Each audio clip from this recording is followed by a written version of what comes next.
right, welcome to the debrief. It's Dave O'Neill here, sitting in a back room in, the outskirts of Ballarat.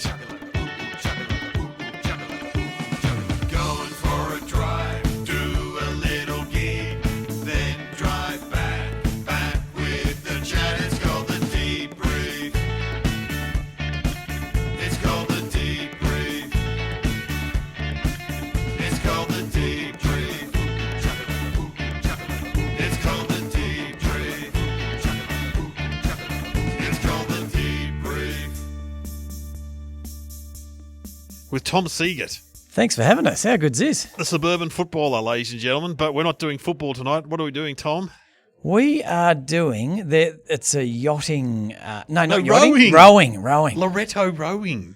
Yeah. I don't know much about rowing. Do a lot of fundraisers. It's not exactly raising money for a sick kid or something like that. It's a private school rowing team. I got to hold back my contempt for private schools.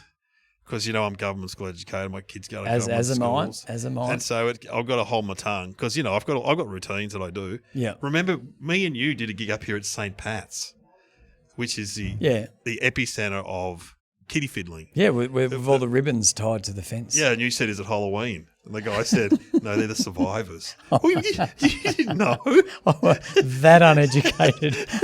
But I thought it might have been Halloween too. And then also he said, please don't mention anything about, kids and because they had a big history of that happening, and there were court cases. It was terrible.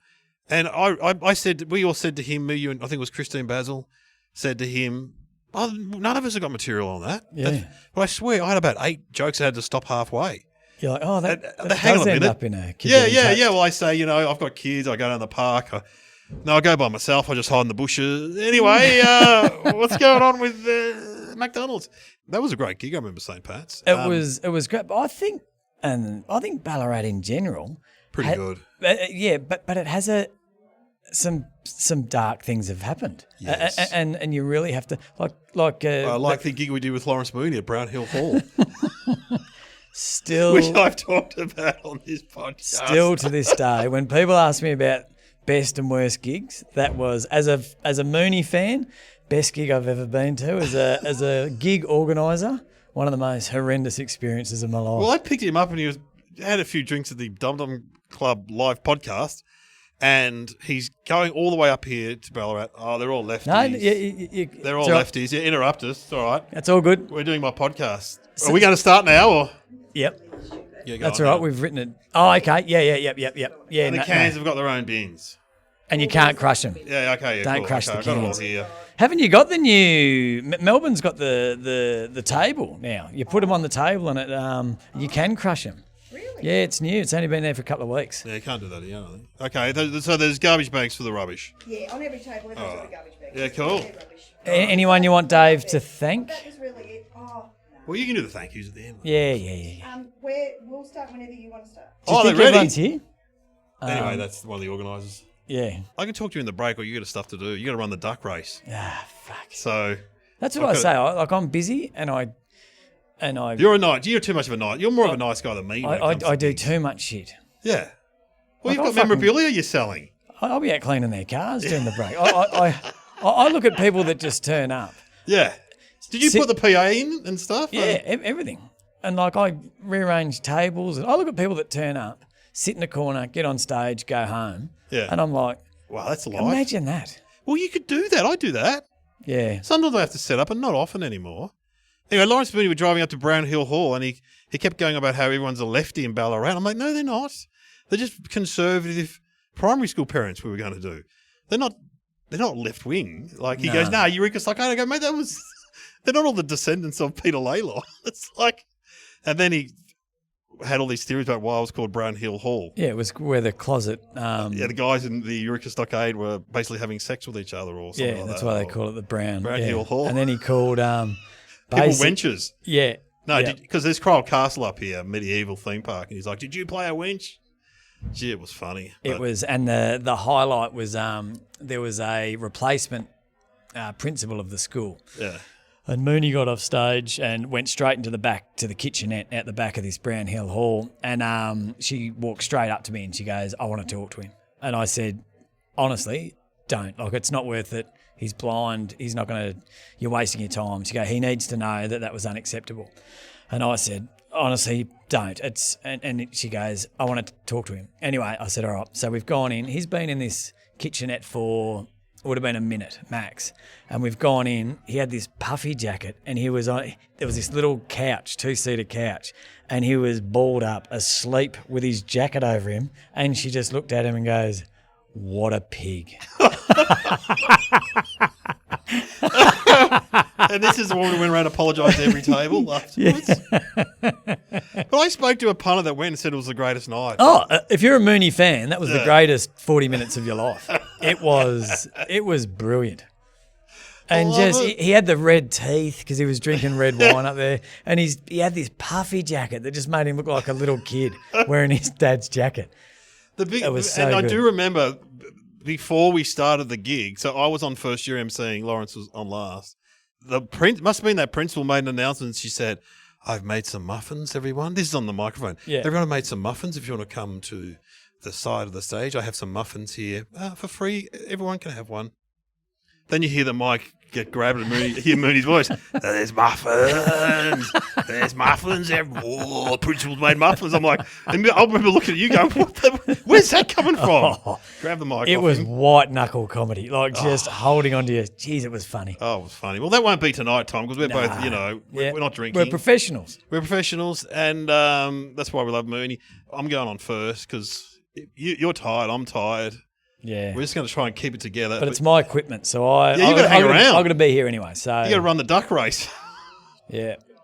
It was my idea, the duck race. And that's the thing. See, you're the fundraising king. I've got to let it go. Well, we got here. We meant to start at 7, and there was literally 2 people sitting in the seats. Yeah. But they seem to have really come in quick now. Well, I've got to still do my 5-minute warning, so maybe I should run out and do a 5-minute warning. Well, wait till the lady comes back. Yeah, and okay. I think we'll be all right. I mean, if they've just got here, they've got to get their drinks and stuff, don't they? Yeah, good point. I think. And the longer they're here, the more they drink. And you're in no rush. No, I'm in no rush. I'm here till the duck race is done. So Tom does a very popular character, the Suburban Footballer. Because it's been a while since I talked to you on this podcast. Yeah. And that's been taken off, isn't it? Oh, it's 8 years. 8 years of the Suburban Footballer. 8 years, and I keep waiting for the phone to stop ringing, but by November, I'm booked out till September. That's been every Saturday night. Yep, that's been the last 8 years. And it's basically like it's a very funny character.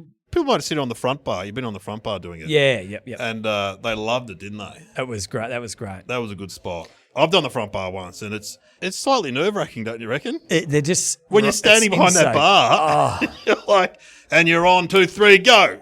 I mean, they're pretty receptive though, and they're so supportive. Yeah, like I was on the Footy show, and it was just every man for himself. But this was all anyone cared about from the moment I walked in was that I went well. Yeah, they just wanted you to go well. Do you want to do a practice? It was so good. Yeah, I saw it. It was great. But I'm doing another character show at this year's comedy festival. Yeah, you're doing a press conference show, aren't you? Yeah. It's I've done one trial, and it sounds manic.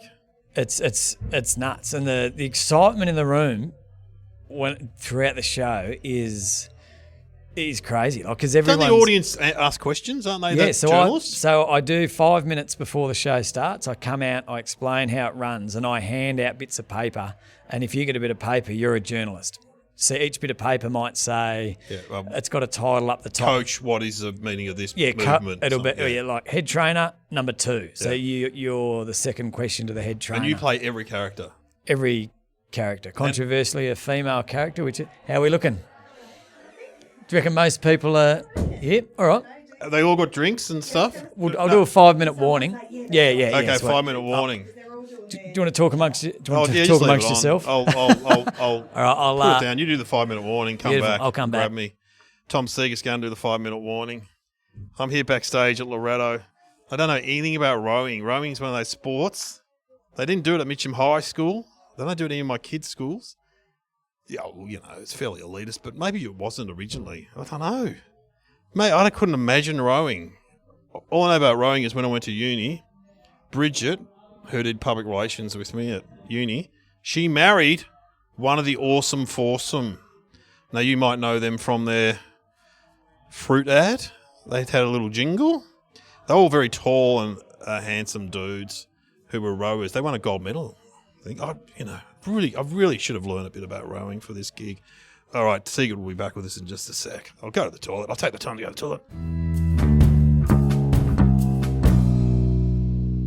Tom's done the 5-minute warning. Do you reckon they'll be ready in 5 minutes? What do you reckon? Oh, I say 5 minutes, but realistically, it's usually 15. Is it? That's what you found over the years? Yeah. Normally no one listens to the first warning and then you go and do another one and that's more realistic. But if everyone there's got to grab a drink, that's 140 people have got to grab a drink. That's 140 people, that's good. Yeah, there was 108 at the moment, 145 tickets sold. So that's a good crowd. Hey, that's good. We should charge more. How much to get in? Should work it out. Like it doesn't matter. No. We're raising money, mate. It's about the kids. It's about the wealthy kids. What do they need to get more money for? Well, they said their canoe or whatever you call it is. Yeah, the boat. Have a guess how much it is. 10 grand?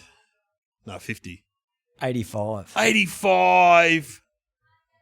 Wow. For a canoe.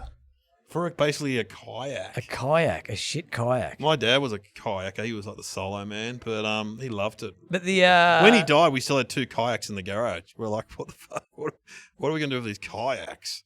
I still remember the smell of fiberglass. I can still remember it in the garage.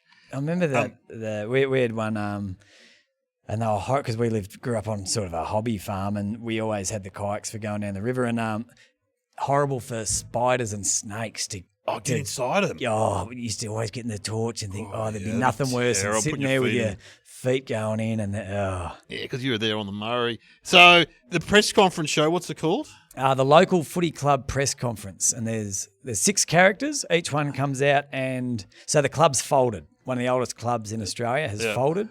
They're trying to work out. They're having a press conference to announce their folding, and 6 characters come out and read a prepared statement, and then they say, "We've got any questions from the audience?" And then someone goes, "Oh shit, this is my turn," and they stand up and say, "So Darren, how do you feel that the club's folded on your watch?" And have you found people with their ability to read out questions from the bit of paper?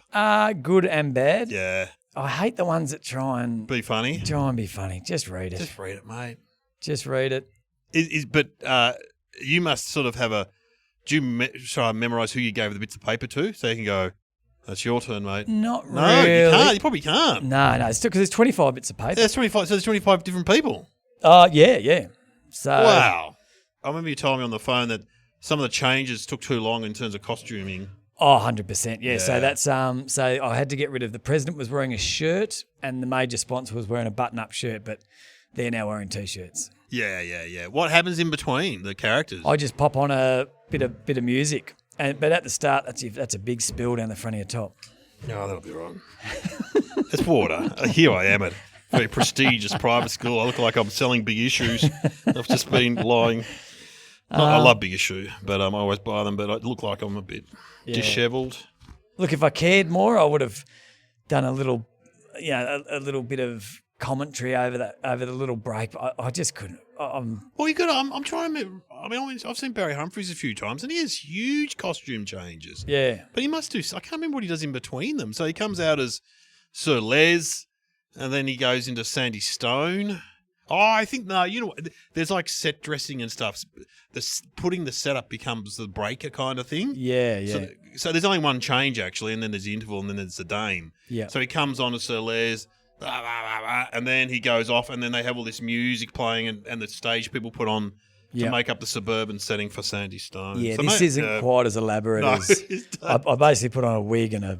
Well, you're walking in the shoes of Dame Edna was the first person I ever saw to do crowd work about 30 years ago. Yeah, I'd been a comedy a fair bit because I'd started doing comedy, and I'd never seen anyone do crowd work, and she got people up on stage and stuff. So it is so I wouldn't really say it's not stand-up comedy, but it's No, you do. It's exciting, but it's a country club, so it's football and netball. And I grew up playing country footy, and I'm well aware how important netball and females are to country clubs.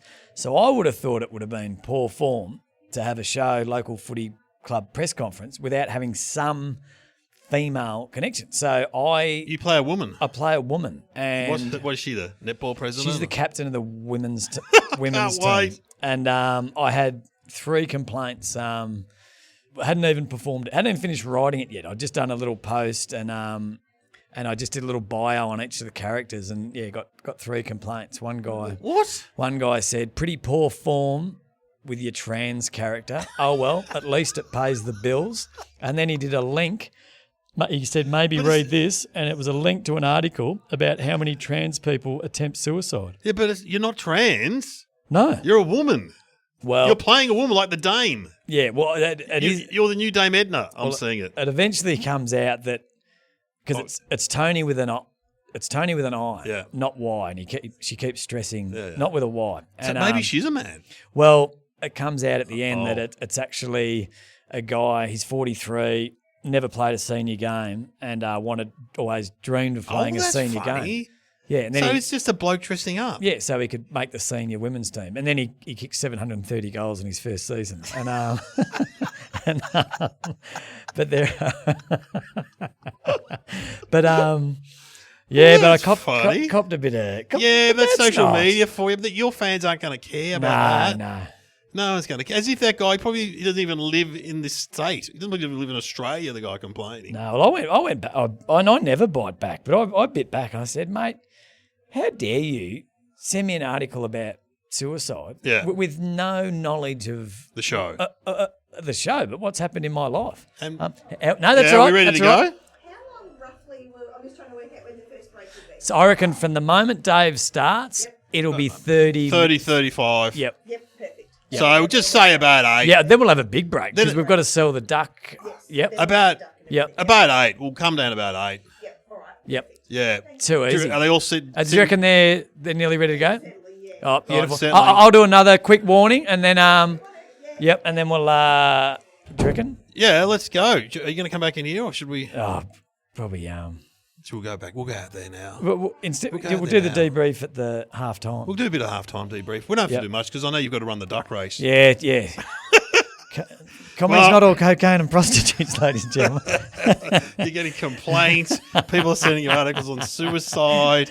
And now you've got to do a gig Run a duck race. Run a duck race. It's pretty glamorous comedy, isn't it?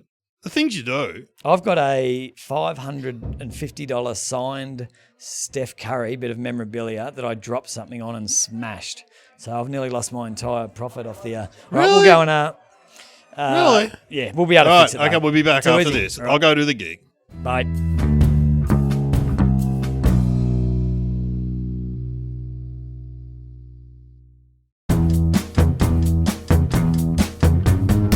We're back on the debrief. I've just done the gig.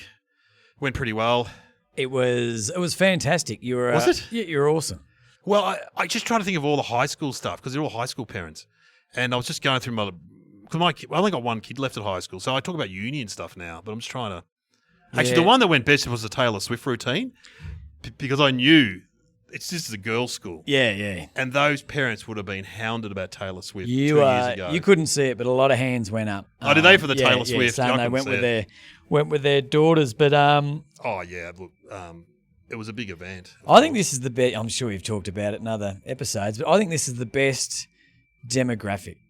Oh, parents are fantastic. Because they don't get out that often. They're not too old that they're tired. You know, they're pumped. They've had a couple of beers. And also, fire 'em up. there's always, like down the front, they're all sort of your age. They're all in their 40s, I reckon, and some 50s, maybe a few 30s. But there's also a few grandparents and some teenagers. There's young Declan, I kept getting his name wrong, who's like not a teenager, but he looks like a teenager. He's like 20 or something. So big mullet. Yeah, that's perfect for my comedy. Yeah. And he's sitting with his nan. I go, is that your nan? And he turns around and looks at her and goes, yeah. I saw that. It's like, mate. Because I haven't done a school benefit for a while. I used to absolutely nail the primary school ones. Remember the primary school ones? We did a lot in Ballarat, didn't we, for Catholic schools? They're a bit more off the charts too. Well, some of them haven't. A lot of them haven't really accepted parenthood yet. Yes, and they're just cutting sick. The ones after lockdown were like crazy. There's drugs floating around. Man, and all did you do that one at Yarraville with me? It was like off the charts at the Yarraville Club, and they were like, they weren't listening to a lot of people, and I just got on and just started hammering them because I'm like, you know what? It's better when you're actually in that world of school and currently, you know what I mean? You can talk about where you're at. Yeah. I struggle to remember my primary school stuff now, what it was. But anyway. They can get a little bit, have a little bit swingerish, you know, because Yes. there's a lot of divorces. Yeah, in and, high school, there's a lot of divorces. Yeah. I remember one of my friends, who will remain nameless. He's not a comedian, but he's in the celebrity world. He goes, you know what it's like, you know, you volunteer to do the panto at school, then you're in the car park with one of the mums getting I'm like, what? No, never happened to me, mate, when I volunteered for the canteen or school camp. Oh, I should talk about school camp. They'd be into that. My eldest went on his first school camp. Oh, how'd he go? Yeah, he was. It was good, but this is the role of a dad and the role of a mum, because I'm the fun guy, and you know, always coaching basketball and your playing wife's sport. a teacher too. So. She is. So we were driving to drop him off for his first school camp, away for 4 nights, and I got kicked out of the car before we got to the end of the street. She said, "Mum, I don't want him in here," because I was. Because he was very nervous, and he said, because I was joking around, and he said, "Mum, what's he doing in the car?" And I said, "How old is he? You're old." 12. 12. And I said, "Is it high school or first year, year 7?" First year 7. And I'm just being it because I'm in the back. He's in the front of the back seat with the other two having a ball. And I said the reason I'm in the car is because we have a Siegert family tradition where we sing the Siegert family school camp song when you go to your first school camp. And I started going, it might be cold, it might be damp, but we're all off to our school camp. And we started singing, and he got a bit upset, and he goes, "Just tell him to get out." And I got kicked out of the car. Had to walk home. Jesus. I didn't for a comedian. I'm not great at reading the room sometimes. No, but in your own family too. As my son would say, "You're not on stage now, Dad." Yeah, that's you're not on stage now, Dad. Not funny. Does that make people laugh? Wait till they get a bit older. My son's always, "You're going to be cancelled, Dad." My daughter's like, "You can't say that." Oh, yeah, it gets worse. All right, well, you've got to go and do the duck race or something. They seem to have got it sorted, but I better get out there. And I'll ask you the questions. What went well tonight? You can ask me what went well. All the school stuff. As far as material, I think everything. Hang on, what didn't go well? There was something that got, and I said I'm going to keep ploughing through. Well, I think I said gender studies. When I talk about my son, that's a true story. My son was doing gender studies at uni, and they all went a bit quiet. That would have just been. I don't think this crowd cares about that. No, I don't reckon they care about. I mean, it was a very nothing to do with you, but a very cold start. Yes, like the music went off. Well, that's what you say. Normally, I'm always the one starting it, and I have the music up and blues. But you just sort of had to walk through silently, and it was a bit of a. No, I also turned on the mic and then turned it off. Yeah. So it was a very cold. Well, that's what start. went wrong. Organisational hazards that got in the way. Well, brand new light. Yeah, your light. Yeah. When I got here, you were setting it up. $1,000 light. But it looks good now. It looks great, yeah. But you were not. You were like me. You refused to read the manual. You just turned it on. Well, I'm blind. I have. Oh, okay. I bought glasses recently, and if you want your eyesight to go into free fall, get some glasses. I fucking can't see really anything. Yeah, I used to be okay, but now that I've got the glasses, it's just. How can we do better next time then? Apart from your glasses. I don't think. Pretty good. No, it's good. Oh, actually, there's some empty seats down the front. Like, it's a bit off-putting. Well, there's a Richmond game on tonight, and apparently a big 20 people at the Richmond game, and they're up the front. Oh, really? Which is silly. So they bought the tickets? Yeah. Is that a practice game? Yeah. So I think they're coming after the game. Tom, we've got to plug your podcast. The Good Banter Podcast. With Evan Hocking. I had him on the other day. You're going to do a gig for Bushy down in Deans Marsh. He's a huge fan of yours. Oh, yes. We talked about this, me and Evan, when he rang me up, and just as he was about to hang up, he goes, "You don't know the guys from the Good Banter Podcast?" I said, "I do." He goes, "Do you reckon you get one of them?" I said, "Yeah, I'll give you their number." He's like, "Really?" It was like I was getting Hamish and Andy for them. It was like, then I hung up, he goes, "Do you reckon you can get both of them?" So I saw you're doing it, the Suburban Footballer doing it, which is you, and Evan's doing it. Yeah, we've got to, if someone says they listen to the podcast, Evan and I have said this, we've got to stop saying, "Really?" Yeah. Like just in shock. But we've had a real spike lately. It's going all right. Bushy and his mates. Yeah, it's Bushy and his mates. Just Bushy listening to each episode 300 times. He loves it. He listens to every episode. He loves you guys. He falls asleep with it just on Probably. loop. I go to bed every night with you too. What was that like? Well, Tom, have a good gig. Yeah, thanks well, for coming on the thanks. podcast. And good luck. Everyone watch out for his show in the Comedy Festival. It's called... The Local Footy Club Press Conference. Yeah, and if you've had anything to do with local footy, even if not, go along with it. Oh, It'd be an enjoyable if you night. don't, avoid it like the clap. I reckon. Yeah, but there's been a lot of local footy people. They'll love it. Yeah. Tom Siegert, thank you very much.